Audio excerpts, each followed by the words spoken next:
This is the KoperCrabb Podcast. Yeah.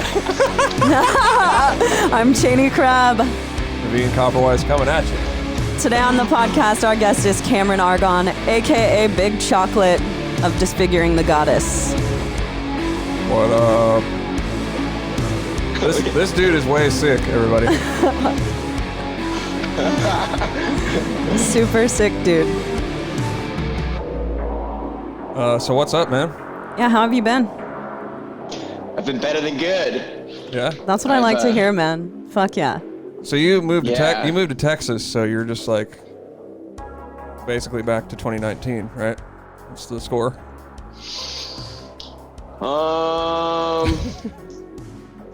Yeah. I mean, I pushed it. I feel like I'm in 2021, you know? Okay. I didn't stop. Everyone else is like relaxing and everything or taking time off. I'm like, this is the time, everybody. Yeah. For sure.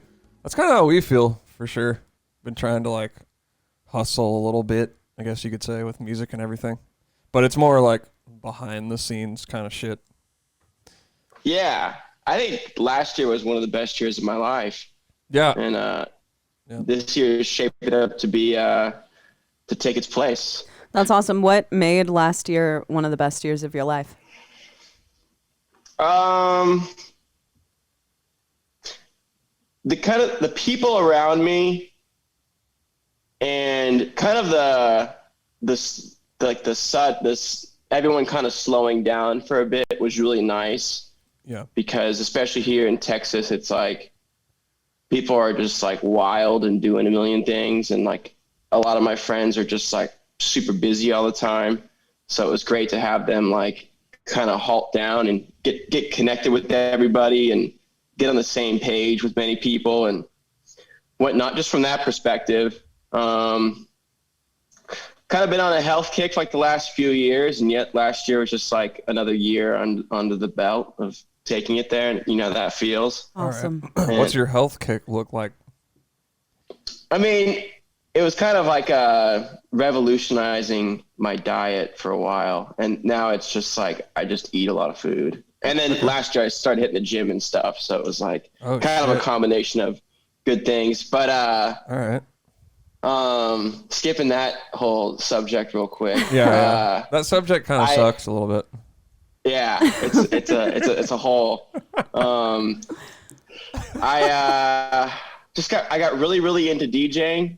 Yeah, like that was great. I feel like me and a few of my friends, like instead of getting into producing or video games or other things that like other DJ producers were doing at the time, we just got like really into DJing. Like, okay, it's obsessive with it. Like 8 hours a day, just like looking for music and organizing music and playing all the time together. And as soon as we could like start playing here in Texas, like we started opening up all these parties and residencies, and it was fun. I mean, we still do, and we still play twice a week here, but like right off the gate, we were just like so thirsty for it. Like we were playing every after party we could.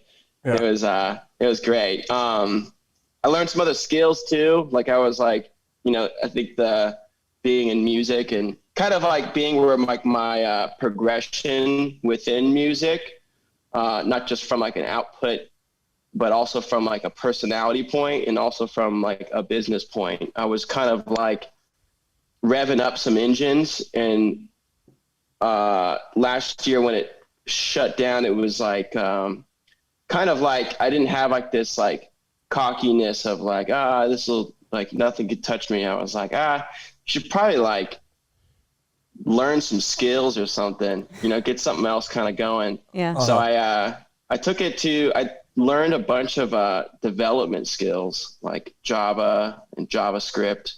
Awesome. My whole family's in computers and whatnot, so they kind of mentored me a little bit. My dad mentored me a bit, and got to the point where I was looking for jobs, and I was just to like work and build experience. Well, what do you use JavaScript to do? I mean, you could do a lot of stuff with JavaScript. It's like it's just like any other programming language. Mm-hmm. I don't know if people like make games in JavaScript, but you know, it's kind of like a more web-based language. Yeah. Well, specifically, what have you been? What like area of it are you going into? Or are you learning about? Well, I was just, as soon as I learned the basics and was like pretty comfortable with figuring things out, I instantly was like, let me just get any type of job. Like, let me just work for anyone trying to shovel off work on like some entry level guy who just needs to grind. Yeah. And through that process, I was kind of like optimizing my life, and like I was already trying to live like I had some type of job. So I was just getting up early and looking for jobs all day and applying for a bunch of jobs. And then I kind of got competitive with it, and not like with other people, but just myself. Like, how many jobs could I apply to in a day?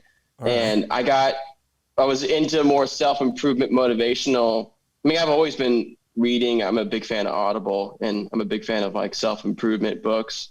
And I was listening to these like motivational guys who were like really ramping me up, and they were all in sales. So they were talking about sales a lot, and I got more and more into sales. And then one of my friends who has a design company in Reno, Nevada, was kind of keeping tabs on me, because he was like, they really need developers over there. And he's like, hey, if like you could do this stuff, we'll hire you like today, but we can't teach you how to do stuff. Like, we need you to come ready to work. Mm-hmm. So he was constantly keeping tabs on me, like where I was at with things. And about once a month we'd have a talk. And one month he called me, and I was actually looking at a bunch of social media jobs, trying to just get my foot in the door in like one of these local tech companies, because a lot of the companies were hiring internally only. And I was like, well, if I just get any job, I can like just say I want to learn this, and I'll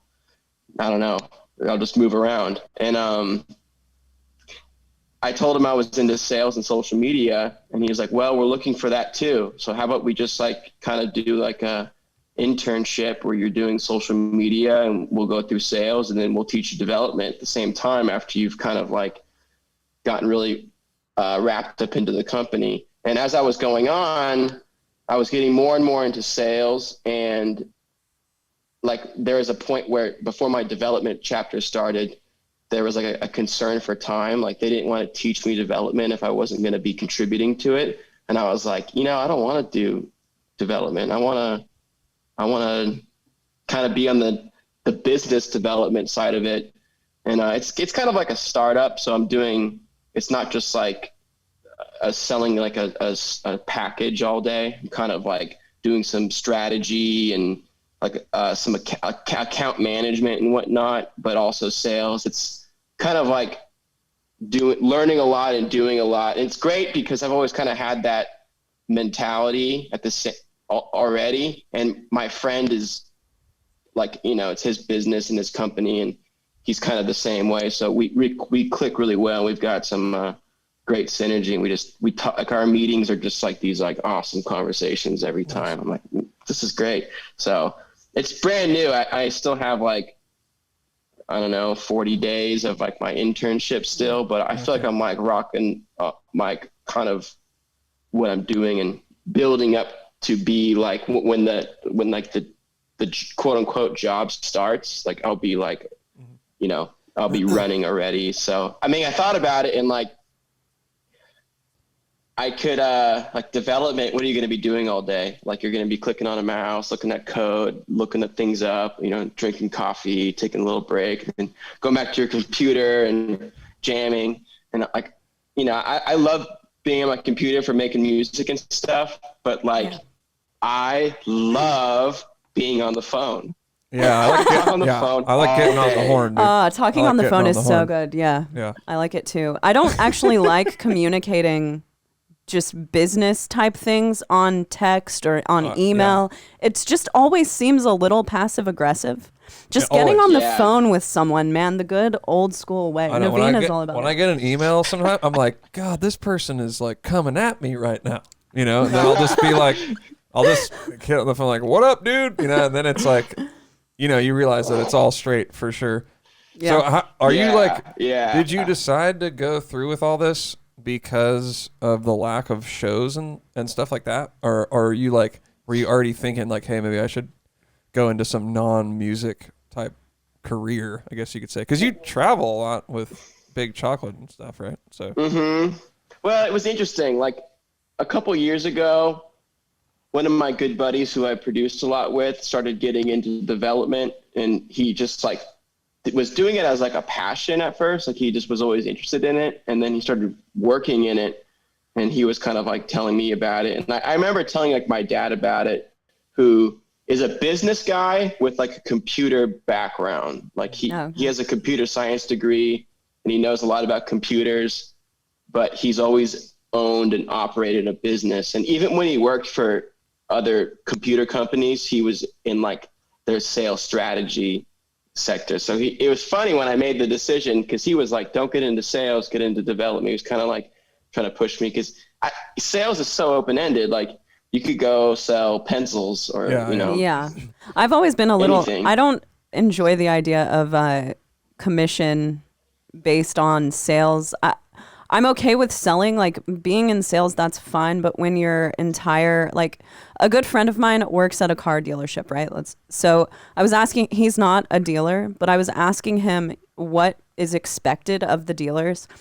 And they make commission, sales-based commission, and they can make good money, but they're expected to sell 18 or 20 cars a month. That just seems like so much pressure. And like it would be a constant stress to have to do that. I can see that. I feel like you'd have to lean the other way. Like you'd have to like not think about if you're behind, but think about like getting ahead. Yeah. And just like spin it. And that's kind of why I like sales too. It's like all like positive self-image is like kind of the core of it, because it's really relationship based. And people are coming to the car dealership because they want a car. You're not like knocking on someone's door being like, hey, do you want to buy a car today? Very so true. It's like there already is like some type of edge when someone walks in. And if no one's coming into the place, it's kind of a marketing issue, not a sales issue. So it's like, hey, like I can't sell your quota because you've had half as many people come into the store. That's very true. Very true. Yeah, I like what you're saying right now. I know, man. I do too. Maybe we should have a couple more phone calls, me and you. You know what I mean?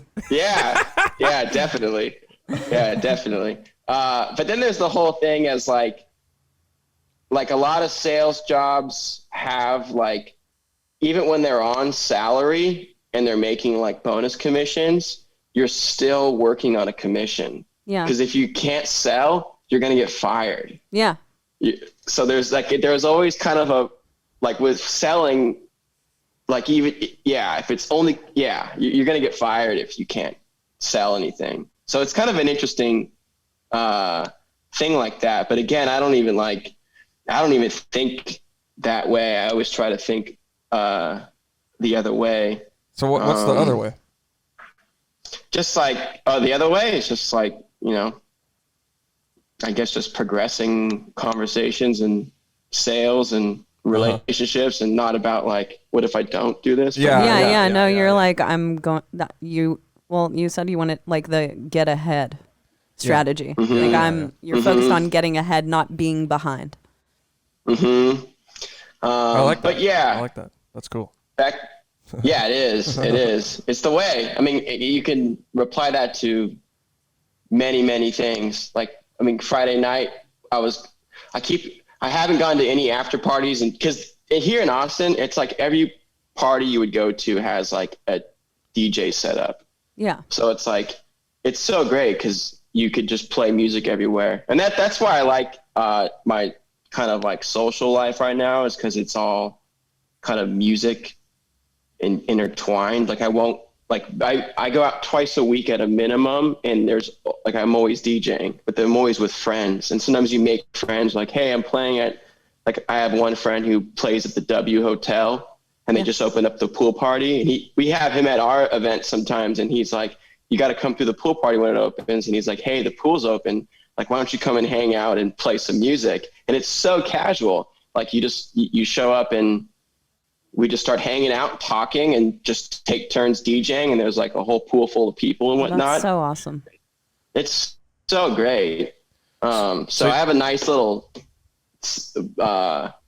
kind of balance here in Austin right now with my friends and my activities and kind of my lifestyle. I get plenty of sleep, and I live a pretty healthy lifestyle.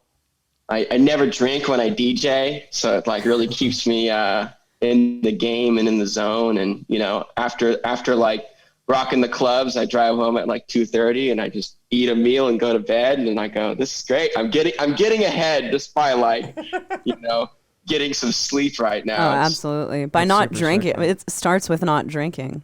Then you sleep well, because drinking will always, I never sleep well when I pass that like 2.5 cocktails range, then it's the sleep's bad, the next day is bad. It starts there, and it's just like a snowball.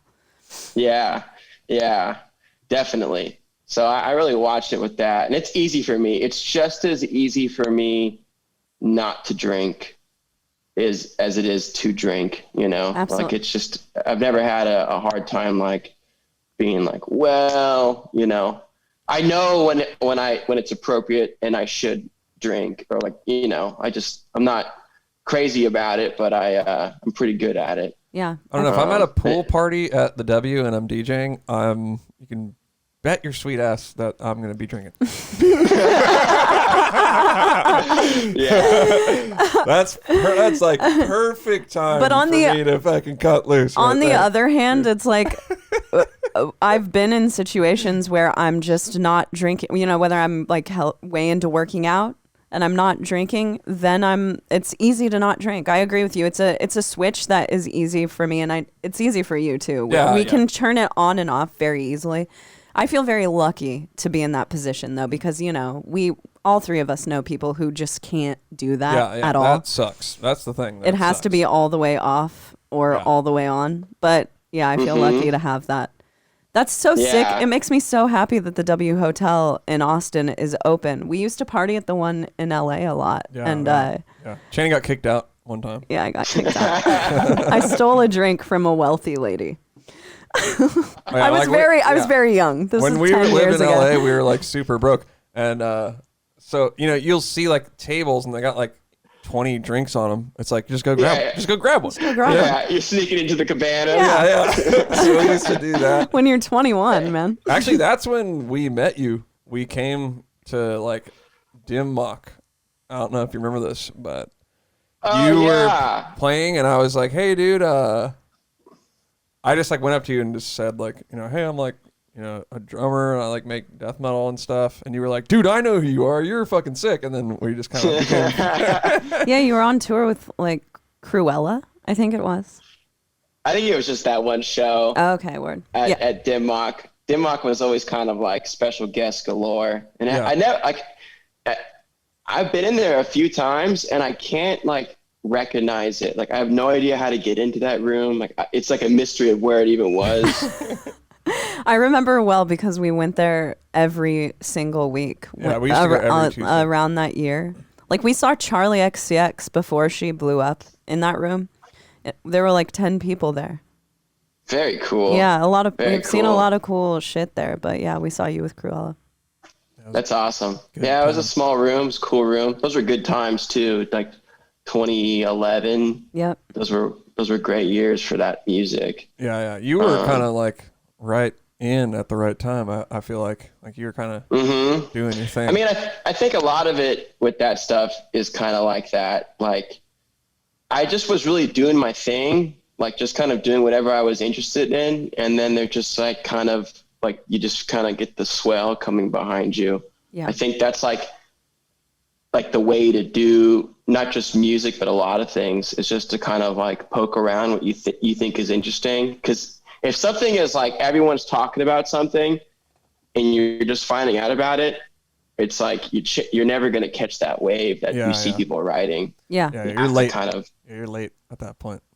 Yeah. So, I mean, that's how I feel like I've gotten any momentum in my life, is like just kind of moving in ways that I thought was interesting. And, sometimes you get to surf and sometimes you just kind of wait for the next wave, but it's chasing waves that people are surfing already is just like exhausting. Yeah. Yeah. You know? No, I hear that. I mean, I don't do that myself, obviously. Just kind of do whatever. Yeah. Yeah. Yeah. So is like, so your friend, did you move to Austin during the pandemic, or did you move? Because when the last time we saw you, you were living in Reno. You're not from Reno, right?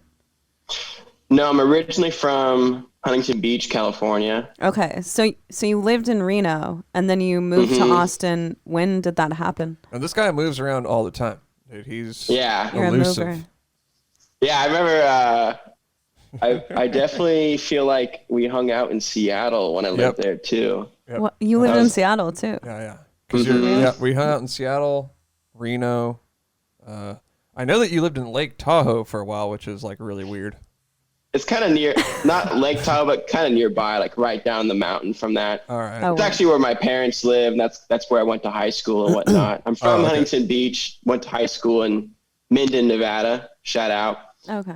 And then moved back to Huntington after high school. Okay. Back to Minden, then to Seattle, then to Reno, then to LA, then to Minden, and now to Austin, Texas. Wow. In 2019, October is when I moved out here. Okay, so it was right before. Perfect timing. Yeah.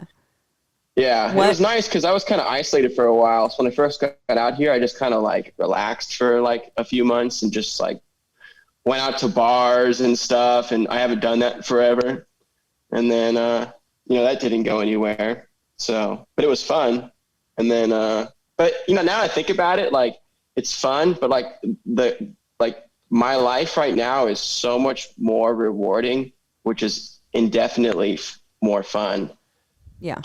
Even just the mind aspect of like, kind of staying on top of things, but then continuing to like visualize ahead, but kind of like anything is just way more fun. Like this weekend, I haven't really left my apartment. I think I went grocery shopping yesterday, and I've just had like the best weekend. Yeah. But is this always the way you've been, or are you the way you have been, or do you feel like it? Like, was there a moment when you decided to like start getting healthy and not drink or start listening to motivational stuff? Did you like have to turn it around, or have you always just? Yeah, I mean, I was naturally like this. Yeah. Always. Mm-hmm. Like growing up, I remember like a moment in like 7th grade where like all of a sudden I just like relaxed in the classroom and like was able to have fun in the environment with the people, and in like a positive way, not like in like an annoying, like disruptive way, but just like, you're really kind of adding to the room and I was aware of it. And then since then I just was like really, really positive all the time, but never thought of it as like being positive. I just kind of like thought I just had more fun that way. And I was always kind of like, I never really drank, or I was not by any means like a partier growing up. And like I remember developing like little philosophies. Like I was always just saying like today's like the best day ever. And like I remember having like one philosophy that was like, if I make every day like better than the last, it's just gonna keep going like this. Yeah. And I was like, that's gonna be true. And I started living that life, and it really worked out for me then.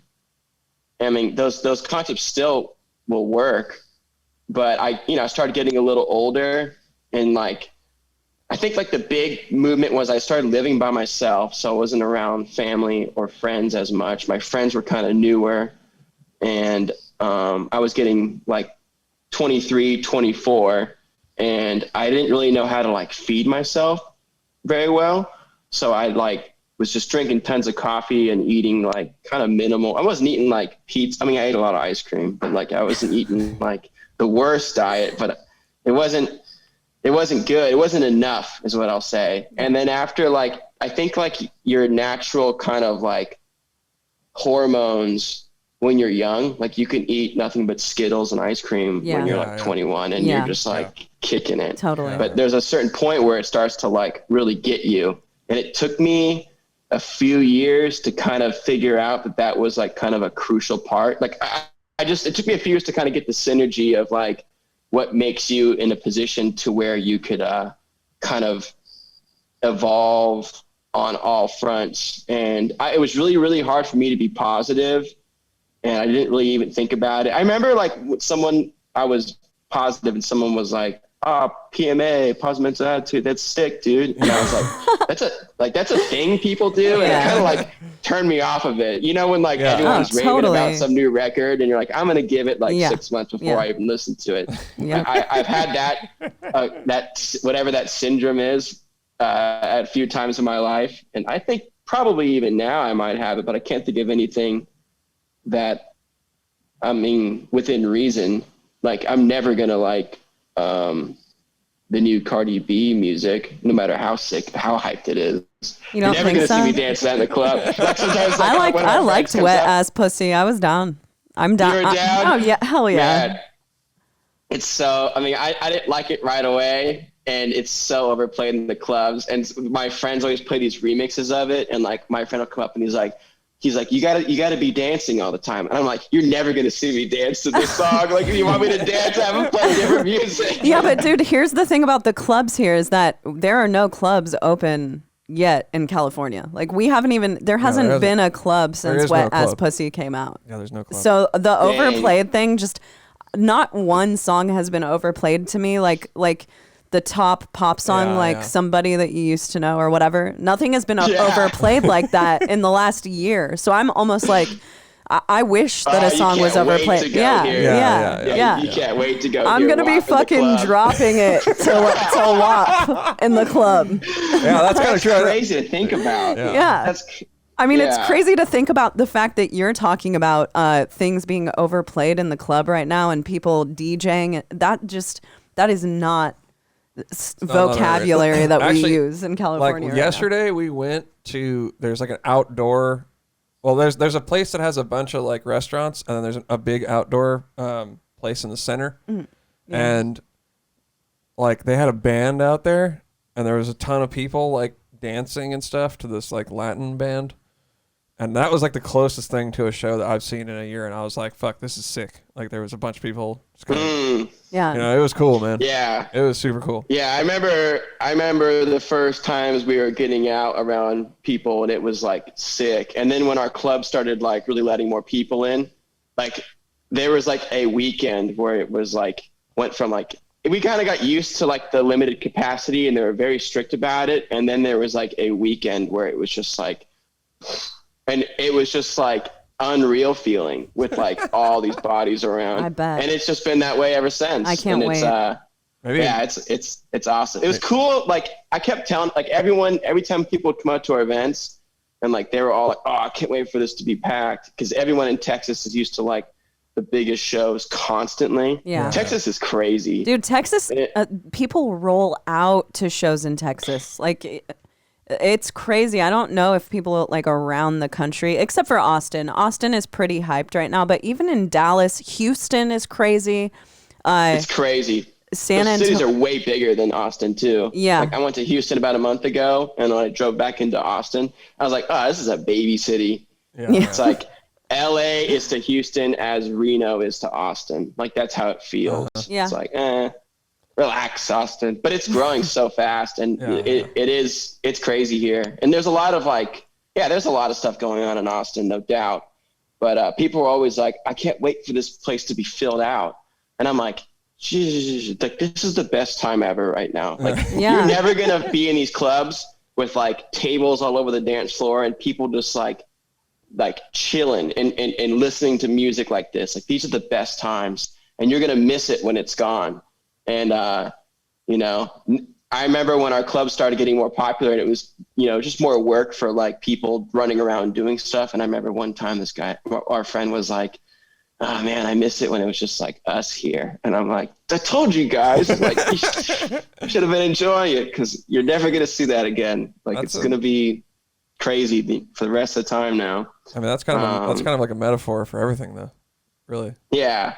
I mean, I was kind of banging that drum right from the get-go. Like everyone was like, I'm not going to be able to do this. I'm like, yeah, but we can do this, which you would never do in a million years unless you couldn't do everything else. Yeah. And this is going to benefit us all exponentially than whatever else you would have been doing anyways, because you need to do this because you've been doing too much. Because I kind of, like, when I got like back to like when I had to swing back into this stuff, I got super isolated when I lived in Reno.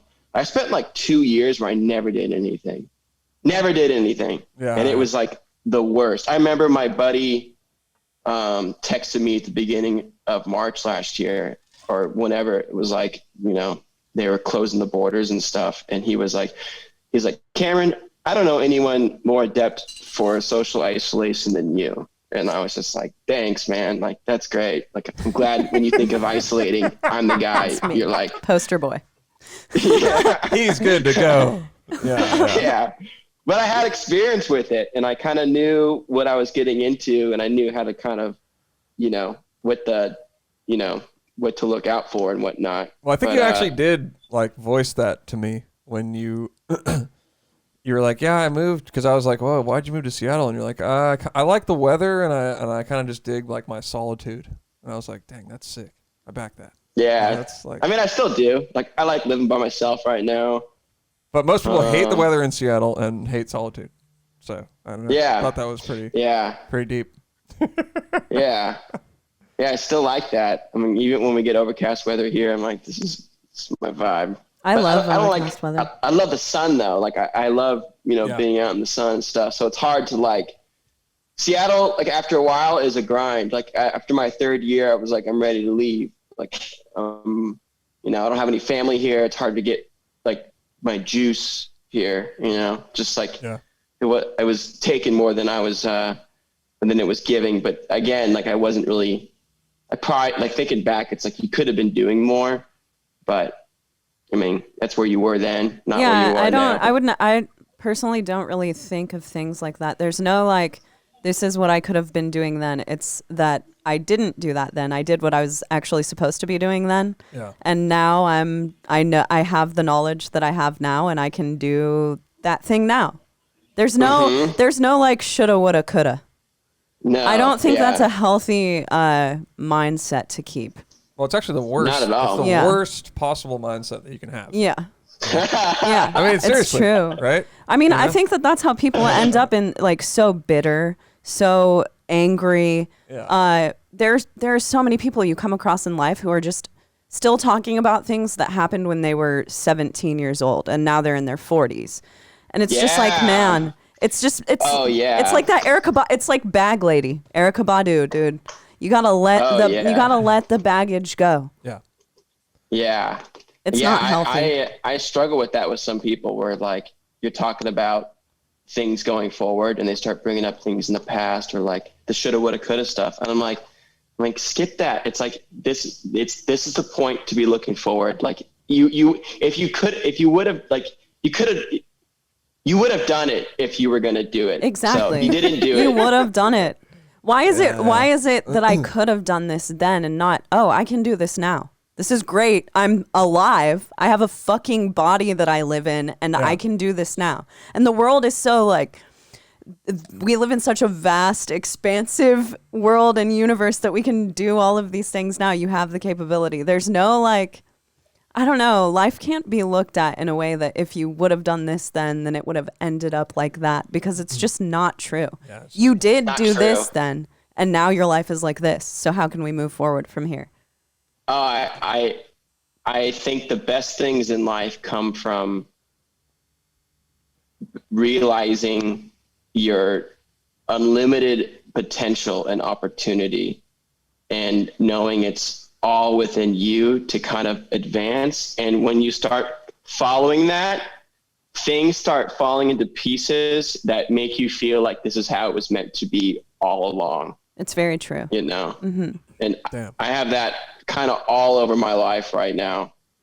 And it's so great. Like everything I could think about that would like drive other people nuts, I just like am super grateful for, because it really pushed me where I'm going now. And it's like this backbone of like boundaries that I'm sensitive to. So I can just kind of like ping, ping, ping, and just keep going forward. I'm not like running all over the place or going backwards. Like every time I can like feel like I'm going somewhere where I just have these boundaries that keep me pushing forward all the time. And they've been established by like things that I think people would ruin their lives over. And I'm like, I mean, not that like I'm basically just giving some dividends to like how my past experiences have like really set me up and reinforced who I am at a core. Yeah. And and it's all about having. That's the boundaries you're talking about. Just kind of like what you've set up for yourself. You're like, all right, Cameron doesn't do well when he goes too far over there, so we're just gonna cut that right off. Right. Mm-hmm. Yeah. Mm-hmm. Yeah. I try to do the same thing because I'm like in specific. I'm like kind of a nut. I'll like go off and like just do real random stuff as if it's like the most important thing. You know what I mean? Like, yeah. And I'll catch myself doing it now. Like, okay, dude, you're not doing that. Like some random hobby. You know what I mean? I'll just pick up some random hobby and be like, oh shit, this is it. Like I'm fucking in the zone. And it's like, all right, dude, don't do that. Go like play drums or something. You know what I mean? So that's like a boundary that I kind of set for myself. I still don't do that all the way, but I can at least acknowledge it. You know what I mean? Yeah. Yeah. That's hilarious. That's hilarious. Yeah, I'm sure I followed your like when you built out that van. I'm sure after that you were like, I'm gonna build this next. Yeah. Oh, dude, you're damn straight. Awesome. Yeah, you're damn straight. Well, actually, the van building thing came about just strictly because of Corona. You know, because I had like nothing to do really. Like I have like a day job or whatever, and like that was canceled for like 3 weeks. So, but you know, I'm with you, man. That whole like time was the best for me. Like I had all this time, and I was like, fuck yeah, man. And I know most people would say like, oh, well, you weren't making money and you might have, and I was just kind of like, whatever, man. If I lose, who cares? That's honestly why I did the van. Yeah, I know. I feel like when people are faced, well, me specifically, us, when we're faced with situations like that where it's like could be terrible, actually good things come out of that pressure. Yeah. It's like if there's the possibility of like not having money to do this or for rent or whatever, really good things come out of that space. True. Yeah, totally. Out of that necessity that need to move forward. And that's what my whole mindset was there. I was like, well, I don't know if I have a job anymore, so I'm going to like set this van up all sick, and then me and Cheney will just piece the fuck out. And it's like, cool. We got like at least a place that we own. You know, we own the van. It's not like financed anymore or anything. Yeah, so it's like, it's a free house. Yeah, I was like, well, it's not free. We paid you know, for it, like, but we own there, it now. You know, that's kind of what my mindset was there. And then it just wound up being really fun, and you know, we didn't lose our house, obviously. So that's the whole story there, I guess you could say. But yeah, that's pretty much all I did for like 3 weeks. Anytime I talk to someone and I'm all like ramped up about like something I want to talk to them about, or like, you know, brainstorm about some cool thing, and they start like bringing up just like that, like all like the self-limiting thinking that was so infectious last year. I'm just like, oh, whoa. Like, yeah. No, like you can't even say that. You're literally like going way back, and people who are like me and us who aren't thinking like that, they are flying ahead. And like there's going to be a little bit of there's going to be a massive repercussion to like many, many things last year. And it's going to take years, I think, to really kind of resonate. Because I remember when I took time off, it took years to kind of see and feel. Yeah. And then you got to swim, and then you got to get going again. And it's way harder. And I know there's going to be a lot of people who are like, don't even realize that they've been sitting still because of just the way they've been thinking about things. And it I don't know. I feel for them, but like at the same time, the best way to like feel for them and do something about it is just to be like, do what I need to do. Cause I'm not trying to like, eventually I'm trying to like be a good,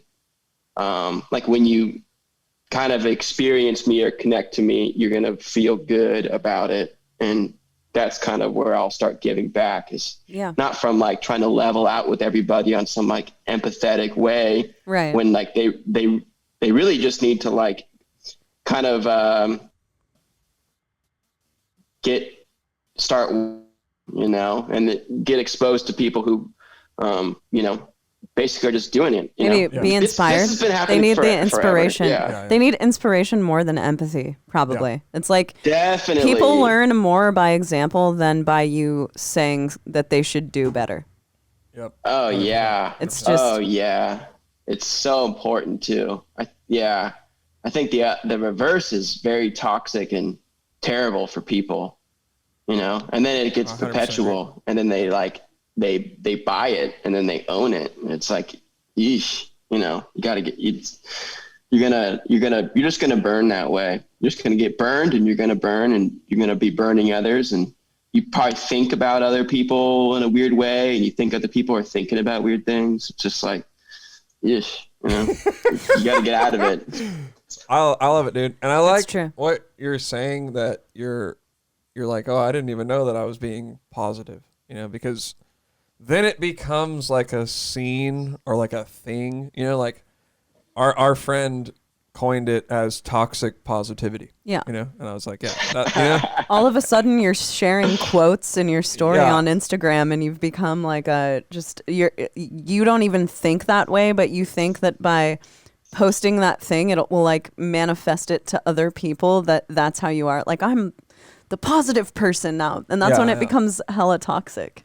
It's just about living it. Whereas what you're saying is like, if you just see what you're all about, you're like, damn, Cameron's positive. I want to be like that, you know. Or you might not even put it into words, but just be like inspired by what you're doing, you know. Yeah, you just feel better. Yeah. No, I agree. And I totally agree with that, you know, not being super like in everyone's face and like vocal about it, but it's like, I want to be the same exact way, you know. And I think we say that all the time. Like, if you check in with me or check in with what we're doing, it's like, dang, that's cool. They're like doing their thing, you know, and that's obviously the type of people that inspire me. Yeah, you know, same. Sure. Not necessarily just like barking positive stuff at me, quote unquote.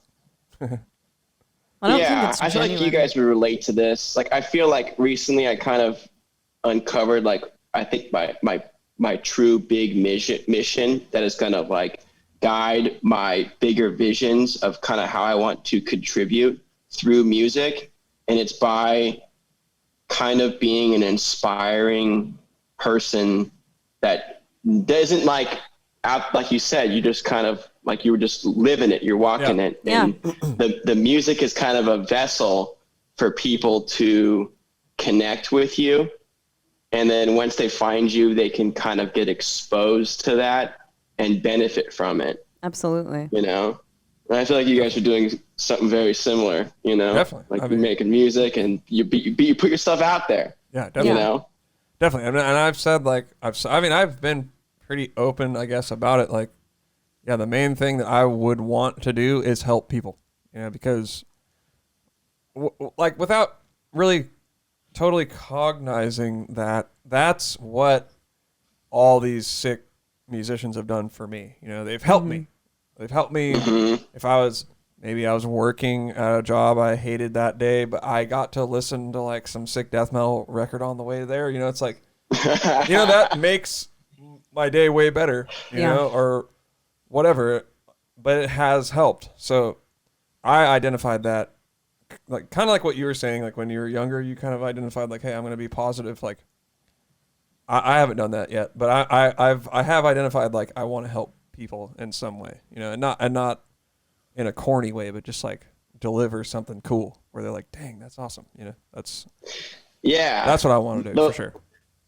The way I always look at that is like, I always look at it in terms of like help as in value. Like, I'm always trying to bring something like a value, and that's where it gets kind of interesting, because you think about like, how can I like not help people, but like, I don't think of it in terms of like helping people, but just how can I give them something? It's the same thing. It's just a different word, really. That's more, actually, that's just a more descriptive way of putting it, for sure. Like, to give people something of value for sure. I agree with you. Yeah.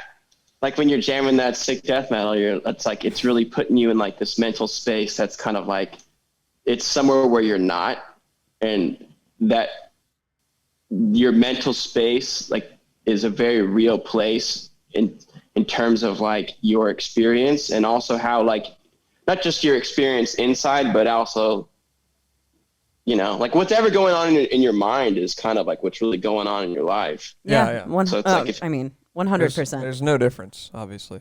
There's no distinction. So, yeah. And that's a cool thing to kind of like translate into music. And music is one of the coolest things like that. I've been thinking about this a little bit lately. I think it has to do with that it's vibrational. Yeah. And like there's like a you guys familiar with like quantum physics and quantum science and stuff about how like everyone's connected because everything's like a vibration, and people who are vibrating similarly like just get connected. Yeah. And like, that's how like you can think of someone and they'll like call you, or like, I was just thinking about you. It's like you guys are just kind of buzzing together. Like I think about this at the club all the time, like and you could experience it when you're listening to music too. Like when the different the songs like really kind of create the atmosphere for like which everything is kind of like pulsed on. And I think because it's so close to the human soul, music is, I think it really allows like a lot of people to connect that normally wouldn't be able to connect unless there was like the same thing being played. Yeah. And I really noticed like how you can kind of like keep that going like this, or when it's like the wrong song, like you could quickly tell, like it's like people might not be super familiar with it or aware of it, but I'm very sensitive of like, this is not the right vibe. I'm incredibly shift. even playing metal. I notice it every time. I feel like I almost feel the crowd too much sometimes, because if I like feel a vibe like, okay, this isn't the song, then I can feel that. I feel when other people feel that it isn't the song, and it will affect like the live set, the songs we play, the songs we write, you know? Well, I think that's a gift, and that's why you're in the position you're in, is because you have the heightened sensitivity of it, that you want to contribute, you are contributing, and you're very sensitive to like the vibrational feedback, I guess, of like kind of acknowledging what people might not be totally conscious of, but they're definitely subconsciously affected by it, because you can tell. Yeah. And that's what I thought was so cool about DJing and electronic music and all that. It's like, it's a skill on like a different level, you know, because I remember like in the 2010-11 era when it was like really blowing up, you know, and people would like talk shit about it and blah, blah, blah. And I'm just like, yeah, they don't understand though. You know, they don't get it. It's like you're guiding this thing, you know, the DJ. And you could fuck it up. And there's a difference between somebody who gets on there who's like really good at it and someone who's not. And if you've ever like been to any sort of DJ show, you'll know exactly what I'm talking about. I feel like it's super noticeable in dance music, because there is a concrete shift in the room. Either people are dancing and feeling your music, or it's like the song turns on and it's like, oh, we aren't feeling, there's no they're like Naveen's on the decks. there's no rhythm to drive people, and people respond to that very quickly, whether they know it or not. The dancing, it starts quickly and it stops quickly. And that was something that, you know, when Naveen would DJ, or when I've seen people DJ, that's something that I like notice right away. It's just crazy how obvious that shift is compared to the shift if you're playing a metal show, because we're not going to switch our set. And like the goal of the metal band is not to make the room move. It is, but it isn't. If the room isn't moving, it's not like this isn't working type vibe. But if the room isn't working for a DJ, then I'm switching the song. This isn't working. You know, it's so obvious. And what you said, like, I'm thinking of, they are like, you know, car buy, like they're there to buy. You know, they want it to be sick. So you should be able to make something happen there pretty quick, you know. But I don't know. Yeah. I've definitely noticed it when I've been doing this podcast I've been doing lately, where it's just basically I pick 6 tracks and talk over it, and like I'll get like it's sick, a whole by the train way. of thought. I'm way into your podcast. We've watched a few. Thank you, man. Thank you. Yeah, I I appreciate haven't. it. I'm not like up to date because I wanted to start like at the first one, you know, and then I actually found out about a band that I'm way into because of you on that podcast. Well, I went back and listened to the latest Abigail Williams because of you, and I was that record is fucking incredible, dude. So good. Yeah. That's so great. That's so great. That's it's literally like the best thing I've had a lot of encouragement with it, and it's all been kind of like similar stuff like that. And that's like kind of what I like about it. And as far as like putting it out there and getting it to mix with people, you know, it's just, it's been a really positive experience. But when I'm doing it, I notice if I'm talking or getting on like a thought train and the song changes, even if it's like the same type of music, it's like, I can't keep going that direction anymore. It's like, or when you're talking with someone in the car and they just change the song randomly and you're like, why'd you do that? Like, dude, it's I've with DJing too, like I've put on songs because we're at this club we're playing at, our most popular club. We pretty much just play house. Okay. And like house is best when you let it play all the way out pretty much. Yeah. So you'll play like 4 to 6 to 7 minute long tracks and you just let them play. Like you just pick good songs and they're going to work. Like you don't need to be doing a bunch of stuff. You don't need I think when DJs are changing songs all the time, I'm like, these guys are too anxious. Yeah. Like, everybody's listening to this. Like quit changing the song every 5 seconds. Yeah. Yeah. But I put on tracks where like I could feel like, ooh, maybe that's like the way it hit initially isn't like people are like, whoa, but like I have like, I know that like I know this track is gonna. Or you're like, you're gonna get into it. Trust me. Just hold on a second. Hold on a second. And by like that 3rd or 4th drop, it's like that place is just like obsessed with it. Wow. It's the best. Like kind of like knowing of like, this isn't the track. This is not going to get any better. Like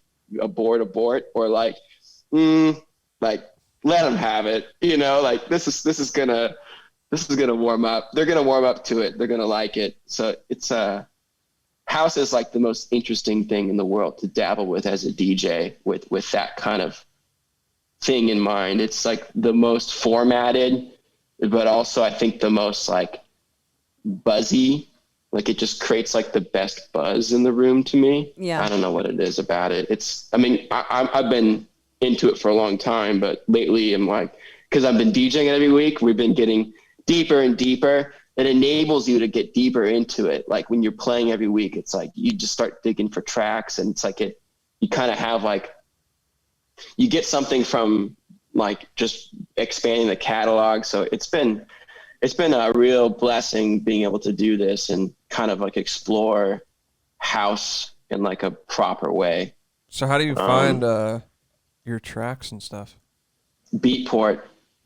Still Beatport. Yeah. Beatport is still rolling after all these. Wow. Yeah. It's never been better. Wow. It's the best place to find new music. It's like just so optimized, and everything you find you can buy right away. And DJs make charts and stuff. So there's like always unique playlists from like your favorite DJs, or like, here's like my favorite tracks right now. And it's like all those just provide like wonderful tangents. It's nuts. That's sick. It's nuts. I have to start getting back into it. I was like exclusively SoundCloud for a number of years. Like all I would listen to is SoundCloud. That was it. Yeah, it's SoundCloud no go for me. I know now it's so shocked because there's like ads and all kinds of weird shit. Like I'll check in every once in a while and I'm just like, what's going on here? This thing it's kind of fucked up, and I think like the type of music has shifted for sure. No, yeah, like a few weeks ago you were playing a bunch of tracks off of SoundCloud, and like none of them were very good. There weren't any. It was. I mean, it was weird because I remember back in the day there would be consistent, it was good tracks coming time. from SoundCloud. Beatport has always like. I haven't looked at it in years, but it was where I found out about those sick new stuff like 10 years ago or so. That's awesome that it's still cool. kicking. Like, I'll see. It's interesting because there'll be like really, really big DJs that are like, they make great music, like top line music, and they have residencies all over the world, but they won't have like a lot of action on Spotify. But like, you know, every once in a while you'll see like number one on Beatport, and it's like, no way. Like they're oh wow. It's just crazy how it works and how there's like some of these DJs, it's like people know them as a DJ and they're contributing to like the culture from a producer standpoint, but people aren't like they're not putting out records that people are like a, you know, like listenable music. It's kind of like strictly party music, and it's really interesting. It's really, I don't know. I've been getting really, really into dance music in terms of just like thinking of it just from like distributing to DJs and playing parties. Yeah. Like going forward, I don't even want to play, like I'll go places and play sets. Like I'm going to Denver and playing a couple sets in May. It's kind of a cool format. I'm doing 2 shows in one night, both 90-minute sets. So I think that's kind of neat. At the same place? Yeah, like there's just like one show and then it clears out and there's another show. I know because of restrictions with the people in the room, but like I want to do stuff where it's like I have a 4-hour set. Yeah. And I'll go and I'll play from 10 to 2. So it's like maybe there's an opener at 9 to 10. Yeah. Just as like things are getting set up and stuff. Yeah. But like at 10 o'clock, it's like I'm going to be there the whole time. So it's like, I'll be like opening and then building the room and then kind of taking the room down. Like the whole night you could just hang out basically. And I'll be playing the music all night instead of like a 1-hour set where you're supposed to like cram all this stuff in. Right. DJing in the States for like the past decade, especially like the status of EDM, not necessarily like club culture, but EDM became like rock music. Yeah. Oh, like, totally. Like watching people would like stand there and like stare up at like a guy behind the computer or whatever. And the DJs would play a set and they would play that same set in like 50 different cities and on a tour. And it's like, you know, I mean, that's cool and all. There's a place for it. And, you know, obviously it's a thing, but like, that's not what like the depth of dance music. I know it's like the origins of it, but it's like, that's the thing I like about a lot of dance music too, is there's always like that origin purist thing. Like with tech house, there's like a poppy element that's really big. And there's, you know, people going off on like the tribal stuff, but there's always going to be like a core minimalist purist thing that is always going to be serviceable and growing, even though it's just staying what it is. And the parties kind of reflect that.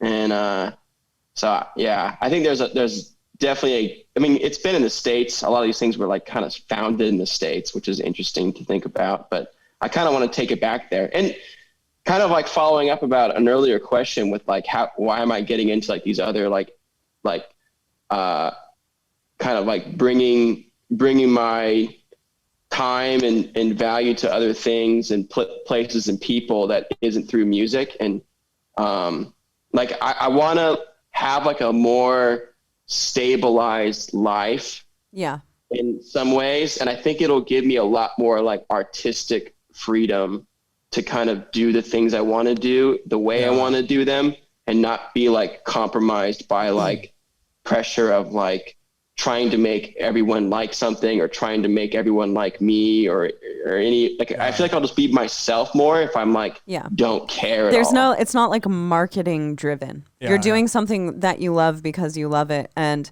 having a job, which for the record, I'm about that as well. Like people, I've been asked before, like, so are you just the type of person who would give up like every fucking thing to be like the most successful musician you could ever be? And do you have a plan B? And my answer has always been like, I I don't have a plan B, but I have a million plan A's. Like, I like to do a lot of different things, and I don't think that pushing all of my time into being the most successful and famous musician, that doesn't take me to the place that I wanted to be with music. I'm like an underground musician at heart, and I want to play the style of music that I want to play. And I think that that's kind of where you're coming from. It's like you just want to be Big Chocolate, the like fucking guy who DJs sick things that you think are sick. You produce things you think are sick, and you don't want there to be like this industry pressure to make what's hot right now or to do what's hot right now. Like, it's about you being the leader of your own movement. Like, you're doing what you do in your life, and I love that a lot, because I think that that's important for people to remember. You don't have to be like the richest, most successful person playing arenas in the world, but what is important is that you're doing what you fucking love to do. That's the most important thing. And no matter what you have to do that, like, all of it is good. Just look at it as, this is what I do, and I do this because I love it so that I can do other things that I love. Yeah. It's not about the fucking rock star thing. That's not what it's about. Yeah. Like, if you're going to hate, it's like, for me, I'd rather hate like my day job than like hate my passion. Yeah. You know what I mean? Yeah. Yeah.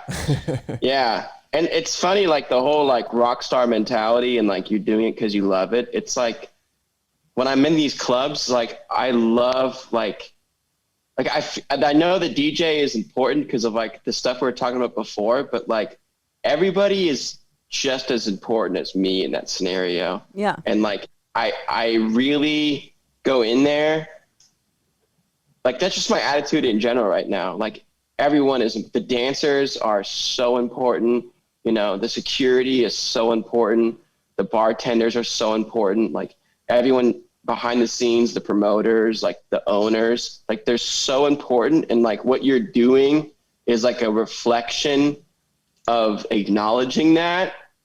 And it just creates the best energy. Like when people can tell that it's like, that's your position on it. And they can just tell that you're just like friendly and approachable, and that you're kind of, you're just having a good time. And, you know, so I really like that kind of perspective going into like the rooms and stuff. Is like, I'll get in conversations with people, and like you connect, and you connect on like the same aspects that you connect with other musicians. And like you both get it. Like you both get like the music and what it is and how the experience and everything. And then like it'll come up like that you are a DJ or something, and they're like, oh, that's so cool. And they instantly start pushing you up. Like, oh, I'm just like, I just dance, or I'm a dancer, I do this, I'm involved in this kind of performance art. I'm like, it's the same thing. Like we're literally on the same level right now. Like there's not that thing you're trying to There's create. no hierarchy of artist versus venue staff versus anyone else it takes to put on a show. Some people, in some people's mind, there are people who go in and treat like everyone working the show or the promoter or even their management or whatever. They treat them really horribly, but that's not, it's a complete team effort. And that's something that even through this pandemic, it's like, look at all the venues that are closing. It's obvious it's a team effort because those venues aren't going to be able to be played anymore. The promoter is not going to be able to promote like promoters are so fucking important. Probably more important than the artist, because the promoter is who's paying the artist, who's getting the artist there, who's trustworthy enough to have people go to the club that they're promoting at. You know, there's no hierarchy. They are artists. Yeah, exactly. But in a different way, I don't want to fucking promote a show. I do not want to do that. And whoever does do that, I'm so thankful for, because I don't want to put up with that shit. No. The good promoters are really great visionaries. And when they build events, like, they just have like they know how things should flow, and they know like how to mobilize it so it's this type of experience. And they think every time they're always like learning and thinking about how they're going to do the next one and who they want to bring out for the next their next shows, their dream shows and stuff. Like they're putting just as much like visionary experience work as it is anyone else. Like they're basically like DJing with artists. Like this person's going to go, then this person's going to go. And like, it's going to be at this club and it's going to be great. Like, let's make it happen. It's like a macro DJ. Also, the best promoters I've ever met are the ones who treat every artist across the board like they're the artist selling the venue. Yeah. You might be drawing 15 people, but if the promoter brings you like a case of beer and treats you like a fucking artist, then you feel like a rock star that day. So it's like, it works on all sides. It's awesome. It works on all sides. The artist who treats everyone like they're equal, the promoter who treats everyone like they're equal. That's where problems arise, when people like look down on others. Yeah, like, if the promoter were like, I'm not getting you shit, you didn't draw anyone. It's like, well, then you're remembered when that person or those people are drawing hundreds of people. You know, it works from all sides. And the beautiful symbiotic relationship that can come from everyone at a venue and the artist and the crew working together, it's a really, really beautiful thing that can be really good. That's that's like what I always loved about going to like punk and hardcore shows when I was younger. They, like they'd play on the floor. It'd be the art, like the band would be like, yeah, we're all the same and up in here. And I remember like bands saying that on the mic, and I was like, dang, that's fucking sick. Yeah. Like I want to be like that. That's really cool. Yeah. So, I mean, I don't know, it had that sort of impact on me when I was younger and stuff. So I always keep that mentality. Yeah. Now as an adult. Yeah. I guess you could say. Yeah. I remember one time I saw Graph Orlock at Chain Reaction when I was like 20 years old, I think, maybe 19. And they're the headlining band, and like they just set up in the middle of the room. And I was like, this is the craziest thing I've ever seen. Sick. Yeah, like that's... It was so sick. When a band would do that, it's like the sickest band ever. I know. Like I remember I saw, I was a little older than that, but I saw that band Lightning Bolt. You remember that band? I need to look into them. Dude, you'd probably actually really love them. They're like really weird. But they... you seem like a guy who's into weird shit. So they won up what you're saying. I saw them in New York, actually. Like my old band Animosity was like recording on the East Coast, and we took a train like overnight to go see Lightning Bolt. And there was a venue going on and a show going on, right? And then they're like, oh, that's cool. Not only did they set up they set up like in the corner and didn't use the PA or anything. Like just went fucking rogue, dude. And it was like Lightning Bolt. Dude, it's just like a 2-piece band, like a drummer and a bass player, and it's like it's just really heavy, like crazy. I don't know how to even explain it, but that was like, I mean, that was just one of the best nights of my life. I straight up started crying. You know what I mean? I was like moshing all that, covered in sweat, just like a madman, dude, I mean, it sounds like your favorite thing in the world. 2 people, the heaviest thing in the world. Yeah. I mean, it was just, dude, it was the best night ever, and then we took the train back up to, we were like recording in Boston, or not Boston, but Maine or whatever. No word. Anyway, that was an insane night. Let's put it that way. That's awesome. Rock and roll, I think that's like an element too. It's like, I think about that when with DJs too. Like if some equipment doesn't work and like someone's like freaking out, I'm like, so what? Rock and roll. Like, right. Make it happen, Yeah. Like, what are you going to do? Just do it, totally. Get it done. So do you just roll up to venues with like a flash drive? Is that how you're working with? Yeah. That's what kind of load in I'm talking about. Well, so what dude. do they have like a CDJs there, and you're plugging in. Well, we go to one club where we bring our own CDJs, and like our crew has like probably like 6 or 8 CDJs all between us. Does your crew have a name? Yeah, Lifted. Lifted. Yeah. All right. Yeah, that's the name of the parties we're playing. It started by Crisley. He started doing like a party called Lifted years ago. Oh, I've heard of Crisley. Yeah, okay. Sure. Totally. Mm-hmm. I'm looking up plane tickets after this episode. I know. By the way, it's like dude. I'm trying to come to. Yeah, so how many parties do you do a week? 3? I'm trying to be in 2. Austin. Okay, I'm trying to be in Austin for a week and go to 2 parties. I know. What days of the week? Yeah. What days of the week are we talking about? We do Thursday and Friday now. Oh, fuck yeah. I think we're gonna start limiting our Thursday one. Mm-hmm. It's at like a bigger venue, and it just like. What venue? It's called the Mark in San Marcos. Okay.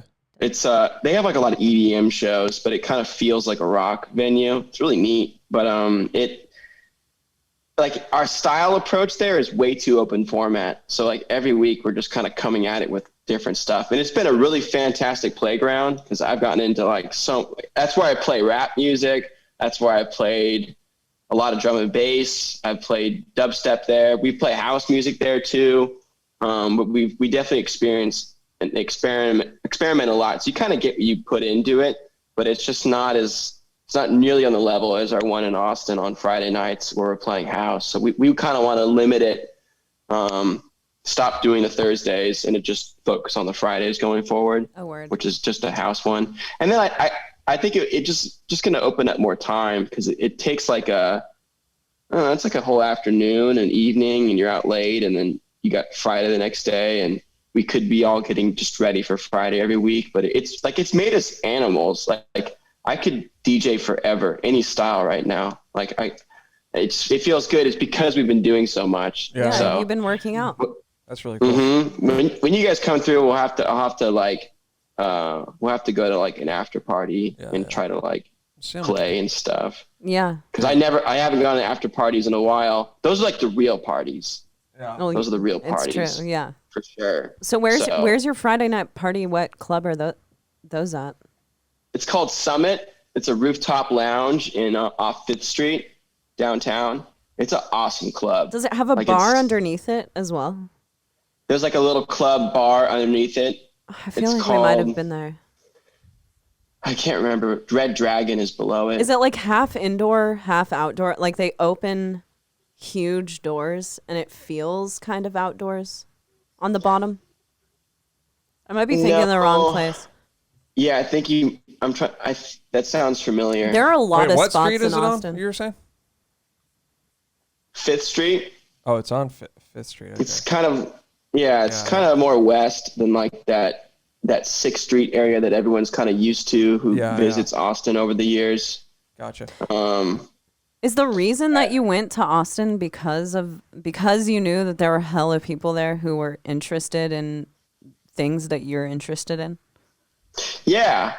Well, it was interesting. Like as I started to kind of like come to my own again, I started traveling a little bit again. And when I would go to these cities, I'd get that like feeling again. And I remember going to Philly and being like, ooh, you get that kind of like, I want to be a part of, you start getting inspired and you start wanting to like be there. Yeah. And I got that in San Francisco too. I was like, ooh, this is pretty cool.